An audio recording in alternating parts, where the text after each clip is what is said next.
যে নামেই তিনি পরিচিত, বলিউডের বাদশা, রূপালী পর্দার রাজা, এবার সে নামেই তিনি ফিরেছেন এক নতুন মহাকাব্যে। বলছি শাহরুখ খানের নতুন ছবি কিং এর কথা।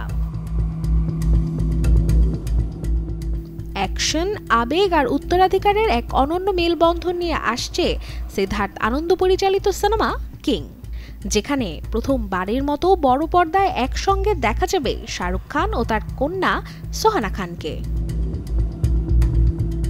গৌরী খান প্রযোজনায় এই ছবিতে তাদের সঙ্গে আরও রয়েছেন দীপিকা পাডুকোন, রানী মুখার্জি, অভিষেক বচ্চন, অনিল কাপুর, জ্যাকি শ্রফ, আরশাদ ওয়ারসি, ওপার বাংলার যিশু সেনগুপ্ত সহ আরও অনেক পরিচিত মুখ।